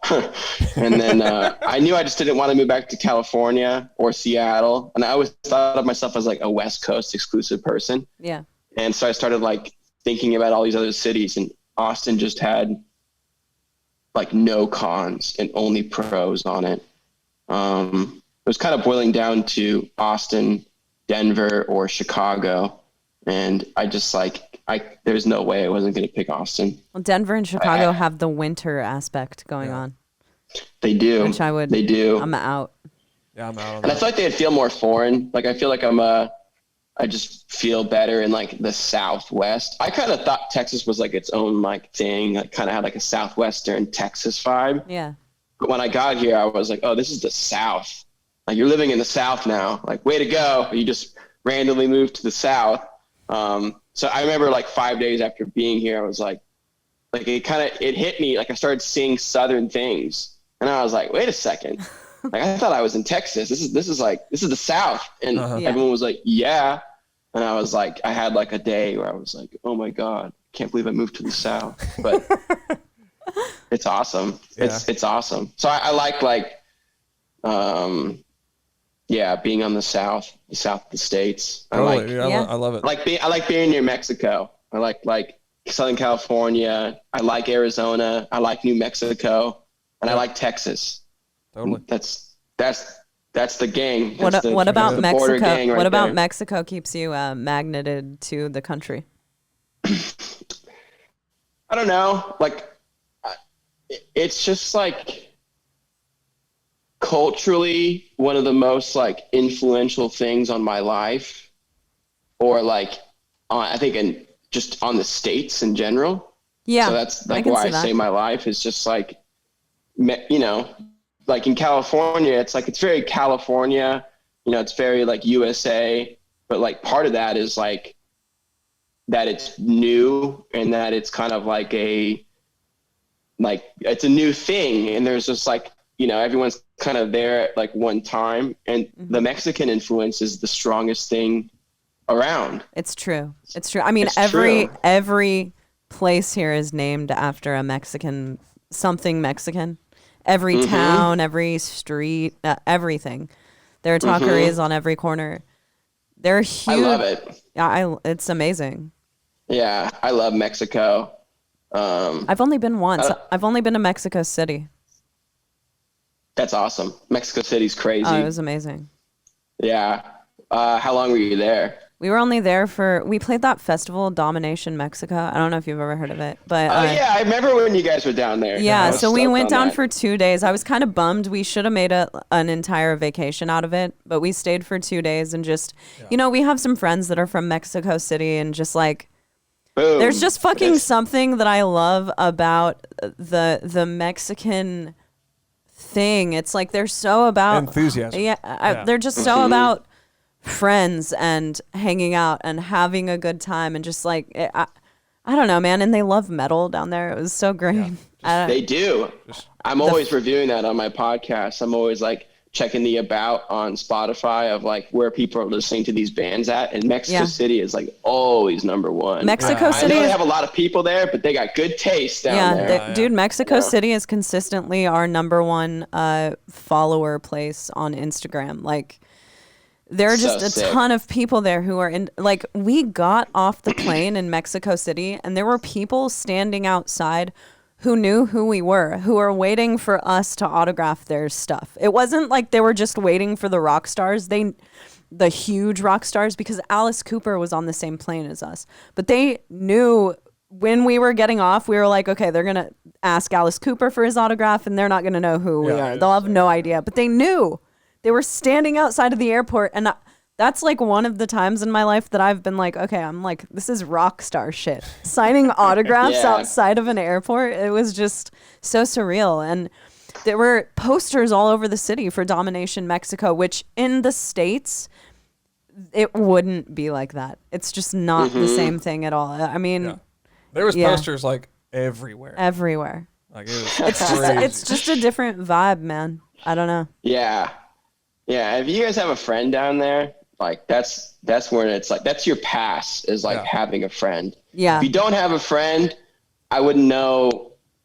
I mean, there's just so much variety of like what you like. I don't know where you even begin. It's not like, I feel like it's tourist friendly, but it's also not. Like, you kind of need, like, at least I've felt when I go to Mexico that I've always like felt like I've had the best experience because I have a friend there. Yeah. And they like totally kind of like guide your experience and whatnot. Yeah. But I've always thought it would be like a really wild place to like free for all explore. I agree. Like, I wouldn't know what to do. It's just too... You're gambling with that one. Yeah. For sure. Yeah. I guess we like stayed at a hotel, and then we kind of just, it was in like right in the city, you know what I mean? So we kind of just walked around there and stuff. And I mean, if you have like money, if you have a little, take $1,000 down to Mexico and you're a fucking king, queen for a while. Everything's I remember the cheap. beer being like insanely cheap. Yeah, the food. I remember we had food was like kind of average. I don't know. We had like a crazy taco meal that was like $8. Yeah, we did have a crazy taco meal. Yeah. It's not tacos. Like, they'll be like $1, maybe less than that, and like sometimes I pay like $5, $4 for tacos here. I'm like, this is crazy. Mexico is heaven. Yeah, it really is. Dude, it's fucking heaven. Awesome. I love it. we have there's always been like Mexican people in my family too. So like my mom's side is Irish and Norwegian, and my dad's side is Spanish, like from Spain. But both sides are Catholic, and they've like congregated in Southern California. So there's like there's just Mexicans in my family, and like people have married Mexicans from the Catholic bond, which is just very familiar. It's a cultural thing, and like I've just always loved Mexico and Mexicans, and I don't know. It's been like I said, it's been like one of the more influential things on my life, which is cool. I'm super like proud of it, proud of Mexico, even though I've never lived there or whatever. Yeah. My girlfriend's actually Mexican too. Right? Oh, really? Where's she from? Which is awesome. Mexicali. She lives there right now. Oh, wow. Did you guys meet through music? No, we didn't. How did you meet? The Catholic connection. We're both Catholic. Oh. Whoa. Wait, so are you a practicing Catholic? I am. So you participate every week? Yeah. Wow. I go to mass every week. Wow. It's kind of like, I was raised that way, and I never really like veered far from it, but I never really like, I don't know, like my parents are very, like they raised us Catholic. My mom's very Catholic. My family's very Catholic, but like my mom, she kind of like wanted us to just have it in like our bag when we left the house. It's like, all right, you have this, it's in your back pocket. This thing. Yeah. And, like after I never really like went far from it, or like, I never went to church really ever. I mean, it was kind of like a comfort place every once in a while, but like, it wasn't really like a big part of my life. And then last year I kind of like knew when I knew I wanted to, it's kind of weird how I got back into it, but I knew I wanted a Catholic family. Like that was one of the reasons I wanted to like kind of diversify my life and for stability, was I was like, all right, I really want a family, like bad. And like, if I had a family during it, it would have crushed us. Like I squeaked by, but if I had like kids and a wife, we would have been crushed. And I was like, all right, like, let's set it up to where you don't have to like worry about like giant shifts in the world to kind of have like the life you want to have. And I, now when think about my position with like my job and my, in music and whatnot, I see a lot of synergy. Yeah. And like, I've benefited my music tenfold since kind of getting into like having a professional career that like complements my personality and skill set, has created a lot of synergy, and it's built a lot of experience. Like, I feel like I have a lot more like business experience and just like speaking and just like ways to kind of keep sharp and, and also with like social media and marketing and stuff. Like, I just feel like I've never been better suited to like do music the way I want to do it. So I feel like this incredible synergy. And again, like I want to be kind of based somewhere. And when I travel, like I just want to have like 4 shows in Florida once a year, 4 shows in Texas once a year, 4 shows in Denver once a year, and have them all booked and announced like at the beginning of the year. Yeah. And like that weekend, I'll just go over there and I'll come back. That's an incredible thing that you can't. That is such a drastic difference in that type of music versus like being a touring metal band. There's no option to fly somewhere and take minimal gear and just play for like a weekend. And I think that's such a cool part of what you do, is that you're able to you can balance both things really well, because you're not faced with the option of, am I going to take this tour and leave for a month and a half and do that? Or am I going to keep my job? It's a cool balance that I won't say that I'm jealous of, because I love touring, but there is a part that I would love to be able to just go play some shows on the weekends and not just have them be like local shows, and then have a normal life during the week. That seems like kind of pretty ideal. Yeah. Yeah, it's awesome. It's a cool balance that you're able to have doing what you do. Yeah, thank you. It kind of reminds you of comedy. Like, totally. Exactly. That's exactly what it's reminding me of. Even when you're the comedy clubs. Even when you're saying that you just like the idea of going and like doing sets where you're kind of like working it out. That's where, you're saying that this thing on Friday, it's like you can go and just kind of like do whatever work things out. It's like we play some house, play some this. That's a totally like comedy thing. That almost makes that type of performance closer to that than metal, because there are so many things that are like this or that in metal. Yeah, that's actually a really good analogy. Like Grizzly's, it's kind of like him and I at the helm, and we have like a crew around us, and we have a lot of vital members in it. But like him and I are kind of like, like I don't know. There's a few of us that are very consistent, but I need to bring that up to him because he loves comedy, and that's a great way to look at it. I haven't been thinking of it like the Thursday nights like that as like, I brought up to him that it's like you really get what you put out of it, and I think that's just kind of where I get like the fun out of it and like the experience out of it, because it's not the most poppin' night, so it's a lot more work for us, and it's like the Friday nights are a lot easier for us, and like we crush it there. Yeah. And but we get a lot out of it, and that's a great way to look at it. And I actually, when I have a family, I'll move back to the West Coast to be around my parents, to get like grandparents and yada yada. And Mexicali is like 10 hours away from my parents, so it's like it's just a day from like both families. I definitely want to get like a gig at the clubs out there and like be a resident DJ out there. That's a ways out, but that's definitely something I'm going to like build up to, like kind of build a resume here to kind of go out there and have like a new kind of like home club circuit, I guess. And then do like the whole like traveling thing and just have it all work, but have it all like build into each other. Like part of the reason me playing in Reno is cool is because I play in other places, and part of how I play in other places is cool is because I play at a club somewhere regularly. And right. Well, I like that you're thinking of everything all together, whereas a lot of musicians, especially, they kind of see like a professional life or anything outside of music as like a death sentence. You know what I mean? So I think it's cool that you're just looking at it in a different way. Like, hey, how can I get all these things flowing and like working together to where they all inspire each other,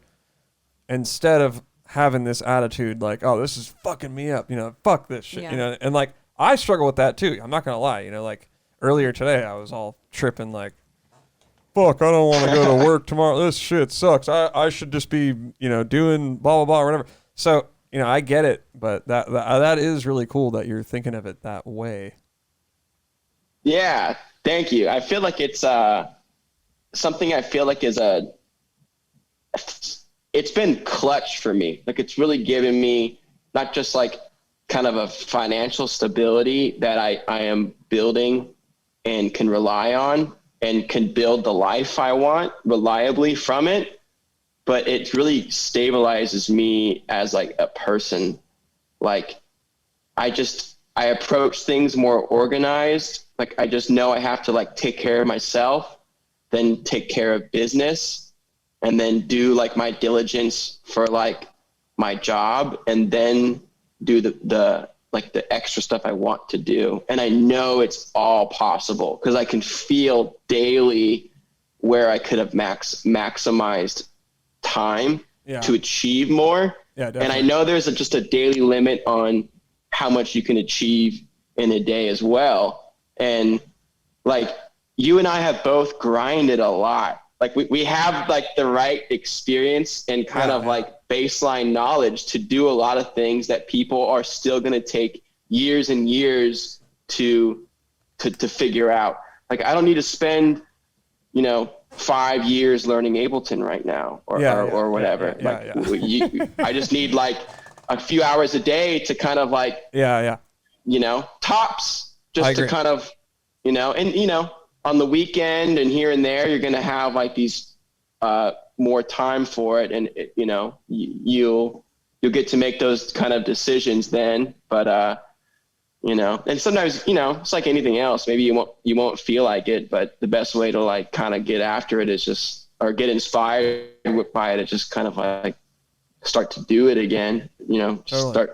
Start getting after it. But yeah, I think that's like a crucial thing that I think it's funny with like a job being like a death sentence or like kind of a professional career outlook on like the future is like a death sentence. Cause I really feel like it provides like this stability and just like tie to kind of like a real world that is definitely going to benefit your like vision of like your own world and whatnot. And then they start to blur. Like I can see like with my new company, like how I can like, take, level some stuff up and do some really awesome stuff. I'm like, oh, this is pretty cool. Like I could see where you could open it up in the same ways you can open other things up. You mean just like on the business type of side because it's strictly business. So you're kind of thinking of that to your music, or are you talking about like creatively speaking? Well, like my buddy's business it's a design studio, and like they'll design anything. Like they can basically do, like they just do creative problem solving basically for like any type of business that wants anything to do with how something looks accomplished from like the obvious things of like logo and, kind of like design templates to like how things should be toned, like just the tone of the company and everything, the little details like the fonts and, only use these colors with all your stuff. And so they're like, it's like marketing. Signature. It's marketing. Yeah. But that's like they'll do packaging too. Like they'll make custom packaging and whatever, but then they'll also make like websites and stuff. That's like kind of embodies everything together. And the websites will be very interactive because they kind of have like an artistic spin on it, but it's still very business minded and supposed to like it does gear towards the client experience. But the whole kind of thing that we package is like this skill set and service, but like the vibe of the company and kind of why we're doing this is to make something that inspires the business to kind of blow up. Like, and we've had like it just in the past, it was the company rebranded when I was working there. So it was like kind of a big break for me, not like hitting the brakes. Like I just couldn't do anything for a couple weeks because I'm not going to like reach out to people and introduce myself when like, hey, this is our old company name, but in a couple weeks we're going to rebrand. It's just like, it wasn't appropriate, but now it's appropriate. So I'm getting in all these like calls with people are coming in and like, there's this one company for Reno. They have a lot of Reno business, but they do like they've done stuff all over the world. And this company's it's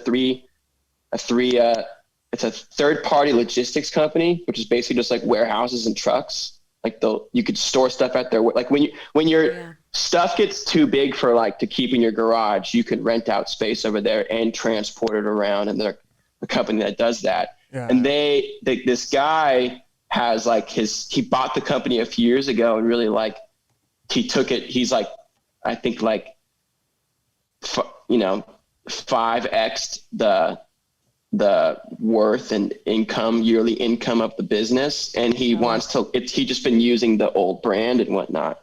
And he's like, I want to rebrand. And we're talking about like, we're not trying to like push really anything. We're trying to like figure out what these people want to do in the future and how like big they want to go with things. Yeah. And then we kind of just tell them like what we can do for them and how, like, just try to like see their vision and see if it's worth it for us to get involved with, see if we like them. Cause we don't really like doing stuff with like people who we don't like or like, or like, there's just like red flags people can give off that like they're like don't want to share something with us that like could tell us a lot about their business for some weird reason, which is, in my opinion, is kind of bad business anyways. Have you seen the show Nathan For You?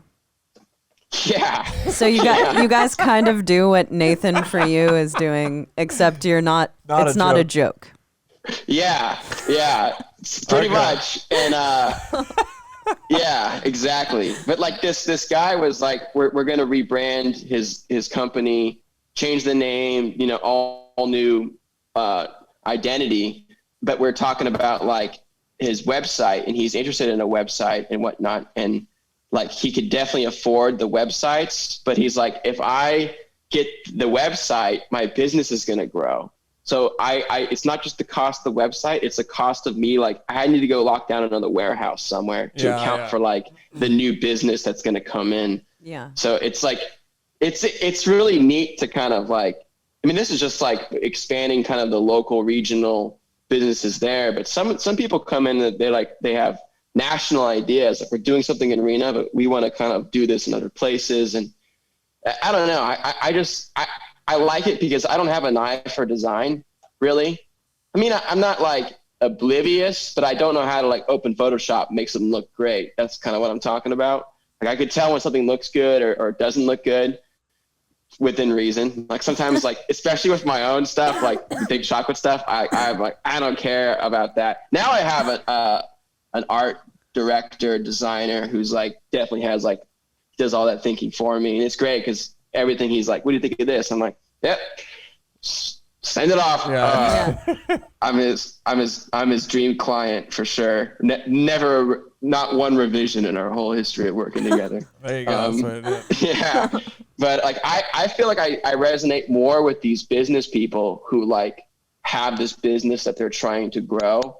And like, so I like connecting with them, and I'm just kind of the middleman between them and like our company. And like we send different proposals, and they're all totally custom forever what they want, and everything about it, like the languages and the packages are all custom. So it's cool. And then ultimately what you're giving them is something that they're going to be like inspired to blow their company up even more and kind of take it to wherever they want to make it. So we have like, we do the service, but then we kind of like form a relationship with them that we're actually trying to like kind of be like a partner in a sense, where we're basically going to like continuously kind of guide and like listen to their goals and kind of like hold their goals accountable for them, but also like kind of be a part of like the design aspect. But we don't become partners. It's everything is like you pay for certain services, and like there is like retainers and stuff, like,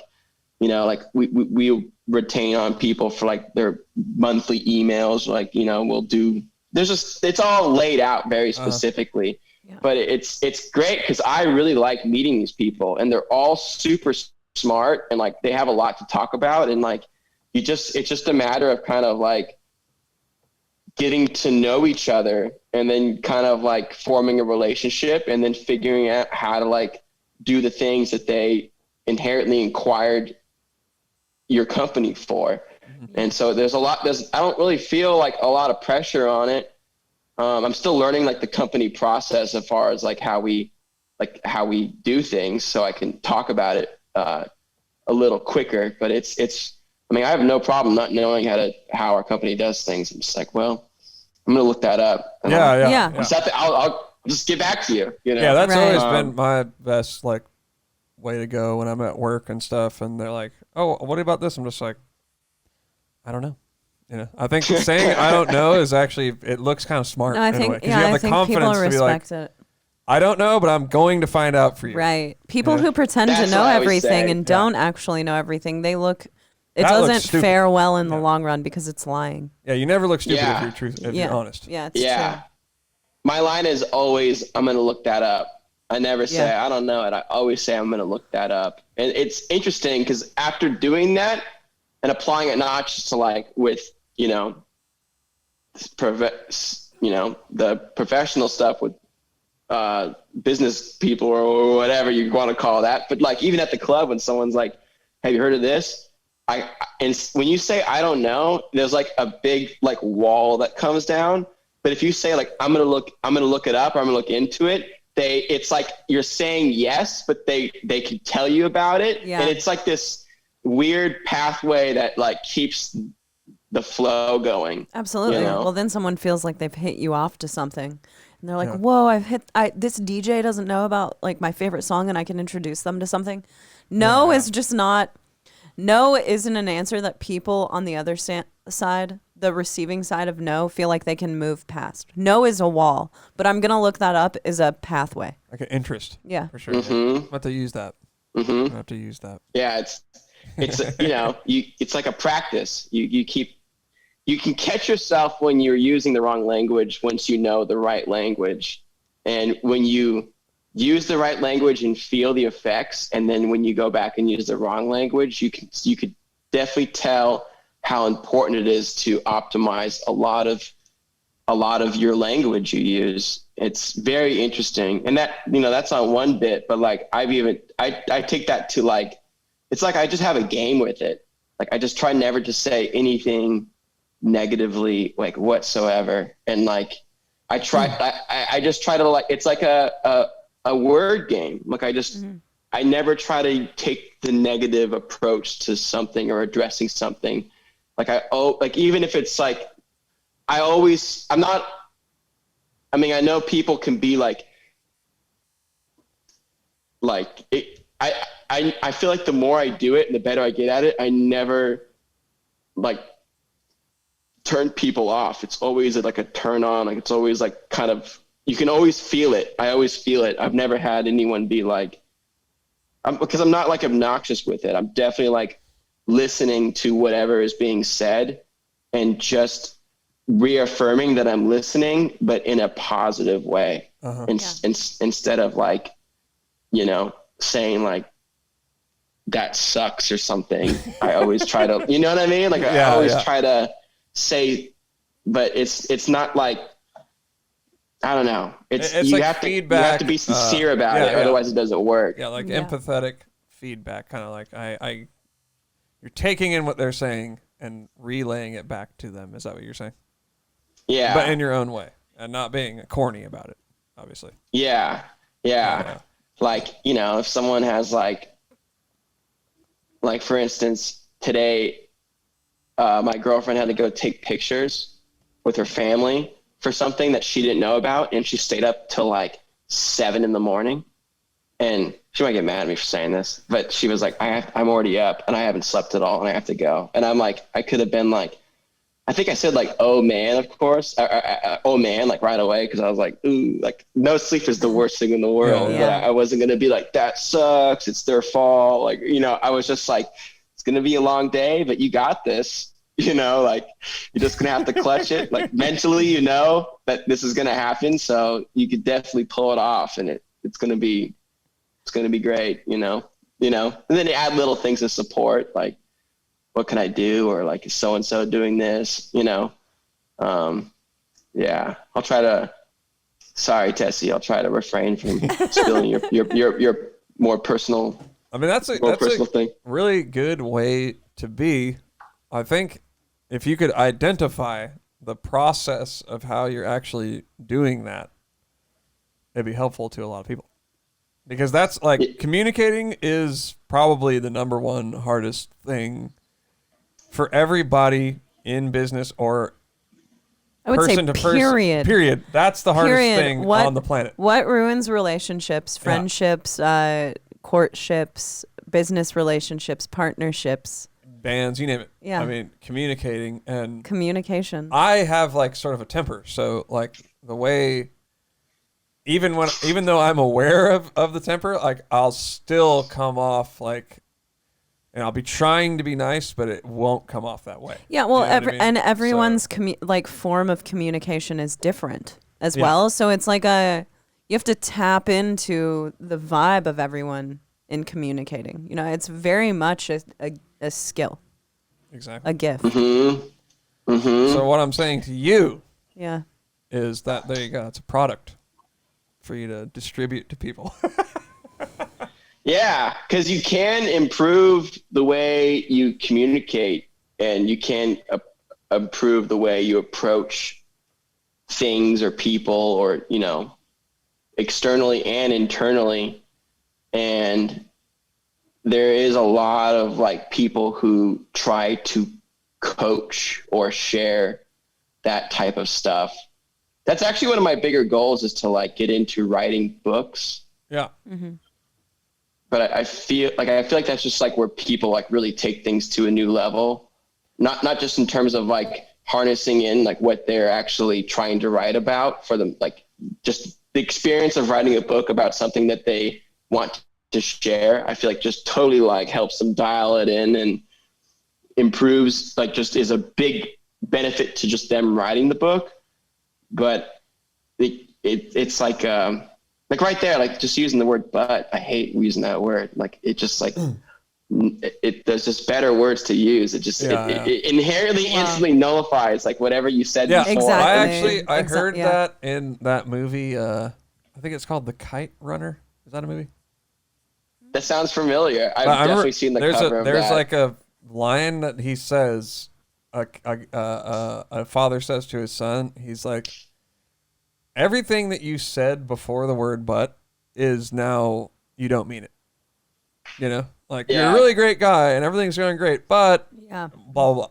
So that's why that's the classic sense for sure. That's true, and that's something I'll think of is I'll put all the bad stuff before the "but." That's something that I've been doing ever since I saw that movie. You know. I'd be like, you know, we can't work together, and I hate you, but you're a great guy, and I hope that we can remain friends. Wow. You know? Yeah. Oh, that's an extreme example, but you know what I mean? Like, yeah, I do. It's something that I always think of. Is, if I'm going to say something and I say "but," that means that everything before the "but" is the non-important thing. Yeah. So, but like I said, if you can identify some of those practices that you have, that would be helpful for your boy. That's my aim for sure. That's my aim for sure. I know I want to write one that's like kind of like not really autobiographic, but I feel like my experience with like feeling a certain way after like childhood, from like just like my experience and my health and everything, and then like going out on my own and kind of not being thrashed around by the real world, but kind of like you get your first person perspective kind of like distorted, and like you get to like experience other people, like things that you were never like aware of being like a real thing for, you know, just your experience and other people's experience, and how like you can mingle, like, I don't know, but also to do with the diet part, especially because I feel like a lot of people just never like what, like a big thing for me was like I remember like feeling really great when I'd eat bacon and eggs every day, and like I was all about it. And I remember someone one day was like, "Oh, there's a lot of cholesterol in that," and I remember being like, "Oh no, I don't want that," and like being turned off of eating bacon and eggs, and probably getting some type of like complex about cholesterol. And like, I didn't know what cholesterol was. And the person who told me that definitely doesn't know what cholesterol is, like, and what it means when you eat it and stuff. And so like that, not that like screwed me up, but like that kind of like experience is all over like the way people are eating now. And like in the grocery stores, like the way things are marketed to you, it's like, I was trying to think of an example. Like if you didn't know what you were doing in a grocery store, like your way of like trying to eat well was like very disaligned with like what it would really be like to be really like servicing and nurturing your body. And I was trying to think of an example of that, but like the Western, I think the States has to be like a big place for it, because there's so many people.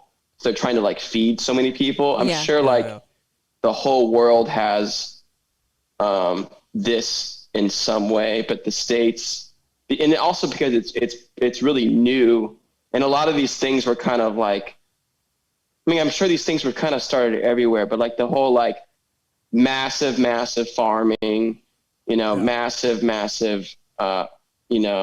like the farming of animals, like the factory farming of animals, and like what are some other big things like sugar, how sugar is such a major industry and stuff. And like, you just, it's so far removed of like how like you're supposed to be, or you not supposed to be, but can be thriving off of eating certain things. And like, like it just takes like a depth of knowledge to like understand the whole like circle of life and where like human beings kind of fit into it, but also where everything else fits into it. And when you kind of you understand the circle from like the sun to the soil to like the grass to like, the soil can go to grass, then to an animal, or go to the soil and then to vegetables or plants or what have you, and how they can kind of like not just work, but then the preparations that go in order to like take them to another place for like absorption, I think is a good word, and how that really connects. It's just like when I just got into that for a while, and I was really applying that all the time, and it really allowed me to kind of like get down to like myself in kind of like a mental, spiritual way, and kind of like a, I guess spiritual in terms of like, you and the planet and, you and your place and everything, but also like a physical, like it created it was like the very first spark that started creating that synergy for me that kind of like got me back to where I'm supposed to be. And I feel like where I'm at now has surpassed kind of any high point in my life prior in terms of like mental, physical, spiritual synergy, and also like the way I'm looking like ahead and able to like envision the future, but also able to recognize how I can like service other people by what I'm doing in a way that is like easy to connect and to translate in a way where like they can benefit or be exposed to it. And it's like, if they want to go deeper, they can go deeper, but at least I'm not trying to like, it's like a very past, like it's very accessible, and you wouldn't even notice you're kind of like being benefited from it. But that's something I'm aware of and want to contribute to. And I feel like me contributing to that is going to contribute to like my progression forward. And I guess that kind of all inherently ties into like, I feel like writing a book is a really like you're watching me like tell this and bring this out of my mind of like this, like I like this stuff in my head about it. But when you write a book, it like taking it from in your head to verbalizing it is one thing. It's a big thing, but writing it down on paper and having it be like, writing it down and then going through the process, writing it down period is huge. But the more you write it and revise it, the better and better it gets. Well, and then a book, other people will eventually edit it and it will go out, and it will refine the process, and it'll define like how I feel about it, and on like a organized way, so much better than I think anything else. And it will provide the most benefit for other people. So it'll absolutely. I mean, a lot of like what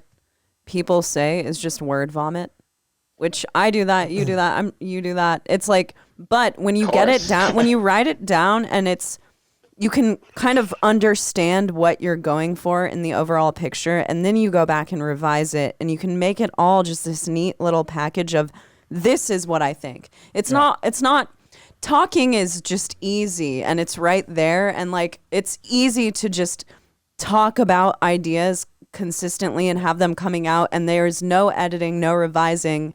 So it's like, I'll say things and it's like, well, that's not actually how I feel. But then when I write it down and I can look at it and revise it, you just get things laid out so much. A book is a great way to convey a message to people, as opposed to talking is a good way. But when you have it just organized perfectly and someone can read exactly what you're intending to say, it's just an easier way for another person to intake the ideas that you have.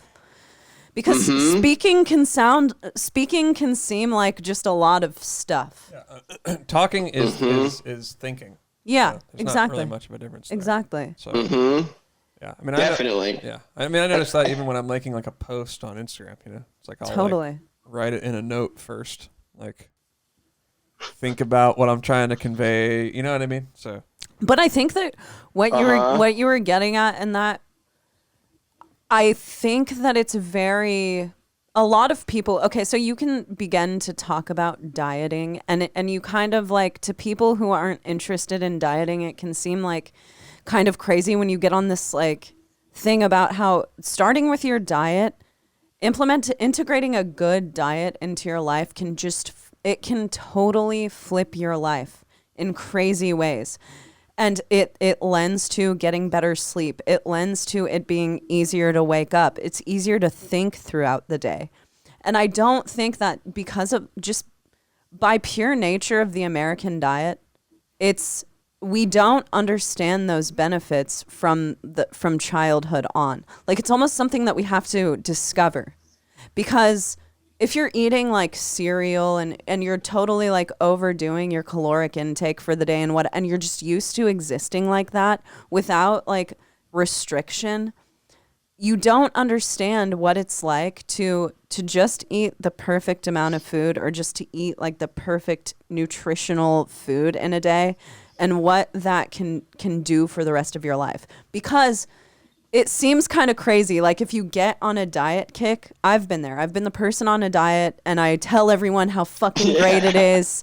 And they're like, okay, dude, whatever. You're just on the like diet hype. But it actually does change the rest of your life in a way that you just cannot explain to people unless they experience it as well. That restriction lends to getting 8 hours of sleep a night, waking up early, getting stuff done in the morning, having total cognitive function, and being able to make really good decisions. Also working out. If you work out, it helps you just like get your thoughts in order in a way that doesn't always come if you're like if you're eating a ton of, let's say McDonald's. Let's say you fucking exist on McDonald's and you're eating over your caloric intake all the time. It's not, your brain isn't operating in the same way. So I think that a lot of things start with diet. So I like that you're saying that because it's so true. Like that can be the beginning of everything else. It can put everything else in order. Definitely. Yeah, very, very well said.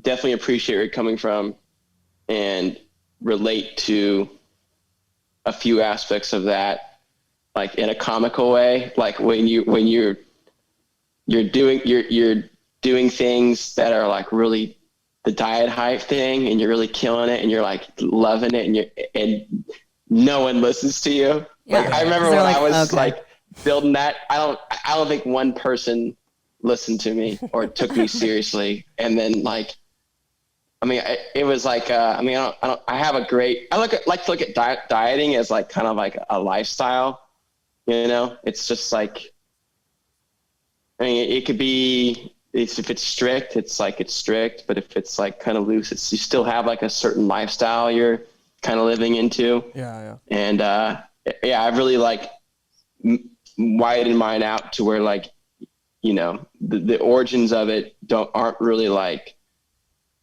reflective in like a visible way of how I am now, but like the knowledge and the experience that I gained from that is forever. Yeah. And I it's definitely valuable, and it's very hard to teach because people don't want to learn it. Yeah.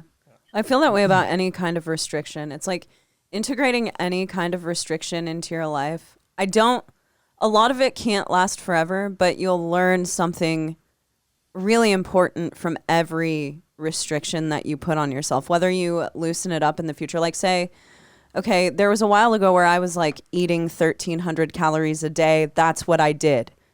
I stopped doing that. I stopped counting calories in my MyFitnessPal every day and, you know, being obsessive about all of that shit. But there is a part of that I still carry with me every single day. And it's a valuable part. It's not the obsessive part. It's, oh, maybe I shouldn't like eat that because it's like, you know, I think, I'm aware of things that I wouldn't have been aware of before because of the restriction. Restriction is always a good thing. In learning. Oh yeah, that's the thing. I mean, in like American society, restricting yourself is a huge no-no because everything is based on business and selling products. I'm like, I love America. I'm not like hating on America by any means, but like, you know, the point is to like sell stuff, and that's how you make your business and your living and everything. And food is nothing more than like a product. You know, nobody's saying what the point of food. Food is sold as a sensual experience. That's very, It's rare that you get people that tell you like, oh, you should probably like turn down all those like sensual experiences. That's like, that comes more from like spirituality and stuff like that. You know, it doesn't really come from, that's not good for marketing. Yeah. Yeah. And like when you were talking definitely. about food and stuff, it's True. like, well, the reason why people are so confused about it is because they have like products conflated with like food. You know, if you just eat That's so food true. that's like food, like a vegetable or whatever, you know, like you'll be all right. But most people don't view food that way. They view it as like the maximum the maximum like sensual experience. It's the only way I can, that's the only way I can explain it. It's true. You know? It's true. Like what's going to feel the best when it's going down. And that's actually not good. It's interesting. I'm not saying I'm above it, by the way. No, I mean. And like an economic way, I feel like the best food for you is like always comes from like the best environments, and it's expensive because it's like has this value that's kind of competing with these other markets that have kind of come in with food, you know? Yeah. And there's like a sustainability thing to it. And like, it comes from like years and years, like 200 years ago, it's like that sustainability aspect would be swiped out if there was like no water or like it didn't rain or like the farms didn't grow anything, and people would starve basically, Right. Yeah. you know? And like you couldn't eat a lot. They didn't have like you had like what you had on your plate was like what you got. And people like in the States especially like starved. And the States is like sales. The whole origins of the US is all sales, and it's still all sales. Yeah. And that's great. I think it's great. Just like how you were saying, it's great, but it has these ills that can come into play when you can come into eras of abundance. Exactly. And things are still being pushed, right. You know, because they're on this like supportive, this weird like supportive structure that's intertwined with marketing and lifestyle and life period, because now it's like all of these things have been pushed into abundance, but people are relying on pushing those things in order to live. So now they need to do that to live, whereas before they were just pushing things because others needed all of it to live. So it never stops, you know, and the salesmen have to keep selling, otherwise they're not going to have money for dinner. Yeah. I've thought about some weird things that I've never really read anywhere else about how like I bet you in some way like some of like the sugar and grain industries have to like have some type of like in cahoots conspiracy business agreement with like insurance companies for people's health. You wonder like how like they're going to keep pushing these things that are like eventually going to make people sick if their diets kind of sustain from these things that I think initially were kind of put in place to make it so people didn't starve to death. Right. You know, it's like, we got to feed everybody. And then once everyone was fed, it was like, ooh, like, I think I see, like, that was pretty cheap to do, you know, and like, you know, so-and-so's farm is, you know, like one of these winters it's going to like, or one of these growing seasons, it's not going to produce, and like, they're going to be hurting for money, and we could probably like knock them off, and like, that just kind of keeps growing. Yep. And then so I think it's like, you know, hey, we keep feeding people all this sugar and everything, and, you know, all this like flour or whatever is making people sick. And the insurance company is like, we'll give them to you. And they're like, you know, 65 and have they need some type of operation or whatever, because they've been eating, you know, I don't know, sugar, like cinnamon rolls every day forever. Exactly. You know? Right. Yeah, I mean, I was like, I don't know where we were, but we were out somewhere, and I remember seeing like a TV. I don't know where we were, but we were out and about, and I looked and I saw a TV, and there was an ad for Airheads, and I was just like, how are they doing that? Like, like you could never eat an Airhead for the rest of your life, and that would be a benefit to your life. But it's like on TV, like they have enough money. I just blew my mind that they had enough money from selling Airheads to like make an ad. I don't know. I just couldn't believe it. And it's never like a Brussels sprout commercial. Well, that's not sexy. And like, I get that, you know, for sure. But I think for me, a big like light bulb moment was like, oh, maybe eating isn't simply about it being like this amazing, like orgasmic experience. It's like eating to be healthy. You know what I mean? Like, there's a difference between the two. But for some reason, there's this huge taboo on talking about what people eat. People do not, but people also get offended by other people around them dieting. I've experienced it firsthand because I've been the person dieting, and I've seen other people like, oh, don't you want to eat this? Or, you know, there's a guilt attached to seeing a person that you know eating healthy. It's not as it should be the other way around. Yeah. But it's this weird conundrum that we're in. Me and Tranny do it to each other. I wish it was that easy. Seriously? Yeah. Seriously, we're not getting pizza tonight? Really? But you know, it really does happen. Like people, maybe this is just in my experience, but I see that there are more people who get unhappy about the diet than happy about the person on a diet. It's not like, oh, you're killing it. They feel offended. Like, oh, look at this fit guy over here. Mr. Big like Shot. You're not going to eat that cupcake. And then it's really some weird really stigma attached to being the person trying to better yourself. Yeah. Definitely. Yeah. I definitely appreciate where you're coming from with that. Like right there makes me like really appreciate my mom, because when I was doing a lot of like stuff like that, I know that had to be like insane, and like the way she kind of like came through was just, and she still kind of like reflects a lot of like things like that. Like now when she's like making me something, like I've kind of like trained her on like, you know, don't buy canola oil spray. You know? Don't eat that. You know, quit doing that. You know, get the real stuff, or you know, real stuff's a whole nother conversation. But like she's still like, when she like, I was just visiting her for Easter, and she was like making me eggs, and she was like, olive oil spray. And I was like, just make it. Like, I love where you're coming from. I mean, that's the great thing about moms, man. It's like any weird diet thing I've ever done. My mom, now I have my mom every time we're going back to Iowa. My mom's like, okay, are you guys eating meat now? What don't you eat?